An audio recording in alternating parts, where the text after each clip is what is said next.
Hello అండి, అందరు బాగున్నారా? ఈరోజు నోటికి ఎంతో రుచిగా ఉండి పుల్ల పుల్లగా కమ్మ కమ్మగా ఉండే చుక్కకూర పులావ్ చేశాను. ఆ చుక్కకూర పులావ్ ఎలా చేసుకోవాలో ఇప్పుడు నా వీడియోలో చూసేయండి. దానికోసం అయితే ఇదిగోండి, ఒక 3 కట్టల వరకు చుక్కకూర తీసుకొని కడిగేసుకొని కట్ చేసి పక్కన పెట్టుకున్నాను. అలాగే అందులోకి కొంచెం పుదీనా, ఉల్లిగడ్డ, పచ్చిమిర్చి, ఒక 2 టమాటాలు తీసుకున్నాను. ఇదిగోండి 2 డబ్బాల వరకు అయితే బియ్యం కడిగి పక్కన పెట్టేసుకున్నాను. 2 డబ్బాలు అంటే 2 గ్లాసులు బియ్యం కడిగి పక్కన పెట్టేసుకున్నాను. ఇవి చక్కగా నానిపోయినాయి. ఇప్పుడైతే చుక్కకూర పలావ్ ఎలా చేయాలో చూసేద్దాం. రైస్ చేసుకోవడం కోసం అయితే స్టవ్ పైన గిన్నె పెట్టేసుకున్నాను. ఇప్పుడైతే ఇందులో కొంచెం ఆయిల్ వేసుకుందాము. ఒక 2 పావుల వరకు ఆయిల్ వేసుకుంటున్నాను నేనైతే. ఇదిగోండి, అలాగే కొంచెం నెయ్యి వేసుకుంటున్నాను. ఈ నెయ్యి కూడా కరిగిపోవాలి. అలాగే ఇందులోకి కొంచెం జీలకర్ర ఆవాలు వేసుకుంటున్నాను. ఒక్క 2 ఎండుమిర్చి వేసుకుంటున్నా.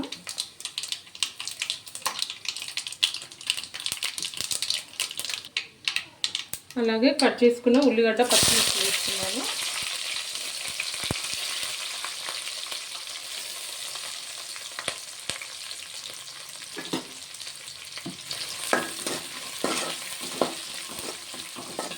కొంచెం ఫ్రై అవ్వాలి.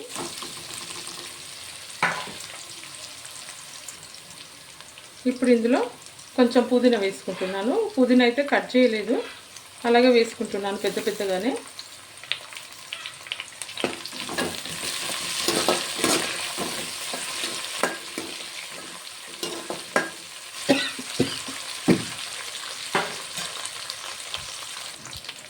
అలాగే కొంచెం కళ్యామాకు వేసుకుంటున్నాను.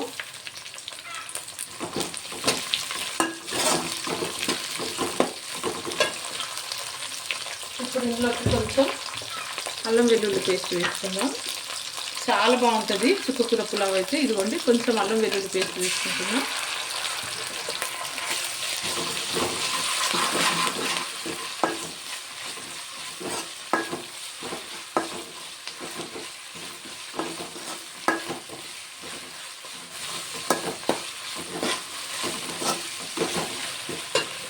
ఇప్పుడు ఇందులో పసుపు వేసుకుందాం. ఇదిగోండి, కొంచెం పసుపు వేసుకుందాం.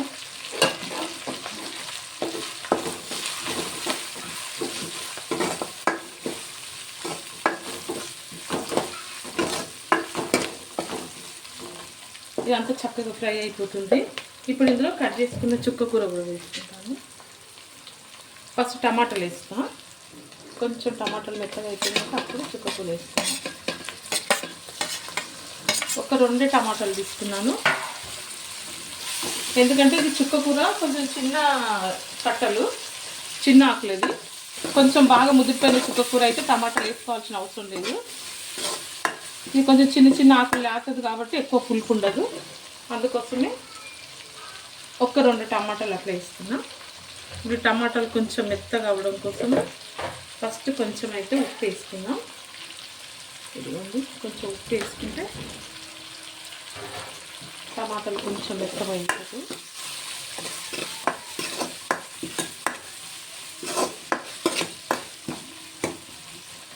ఇది కొంచెం మెత్తగా అవ్వాలి. టమాటాలు ఉడుకుతున్నాయి. ఇందులో కొంచెం ఇదిగోండి, ఒక్క పించు ఇంతే, కొంచెం గరం మసాలా, అలాగే ఒక సగం స్పూన్ వరకు ఇదిగోండి ధనియాల పౌడర్ వేసుకుంటున్నా.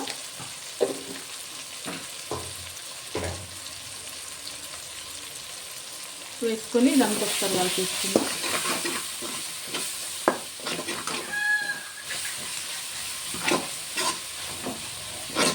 టమాటాలు అయితే సగం ఉడికిపోయినాయి. ఇప్పుడు ఇందులో అయితే చుక్కకూర కూడా కట్ చేసి పెట్టుకున్న చుక్కకూర ఉంది కదా, ఇదంతా అయితే వేసేసుకుంటాం.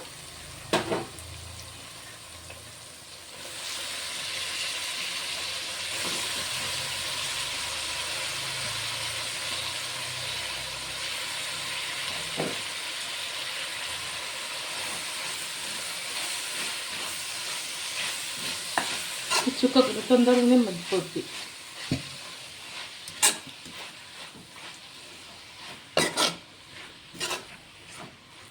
చూడండి ఒక 5 నిమిషాలు ఇది కొంచెం ఉడికిపోవాలి.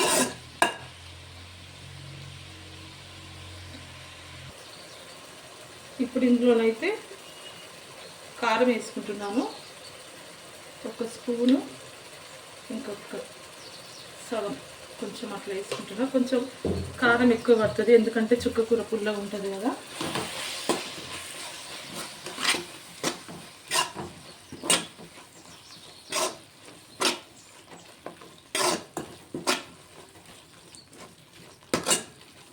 చూడండి మంచిగా అంత చక్కగా అంత మెత్తగా అయిపోయింది. ఇప్పుడు ఇందులోనైతే సరిపడా వాటర్ వేసుకుందాం.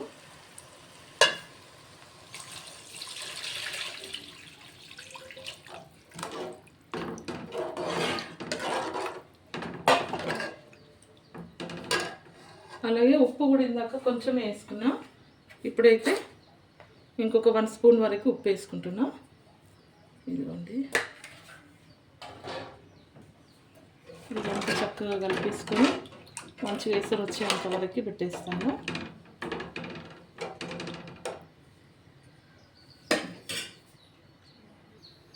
చూడండి ఎసరు అయితే కరెక్ట్ వేసేసుకున్నా, ఉప్పు వేసుకున్నా, అన్నీ కరెక్ట్ ఉన్నాయి చెక్ చేసుకున్నా. ఇప్పుడైతే దీనిపైన అయితే మూత పెట్టేసుకుందాం. చక్కగా ఎసరు వచ్చినాక రైస్ వేస్తాయి. ఇందులో అయితే ఎసరు వచ్చింది, రైస్ వేసుకుందాం.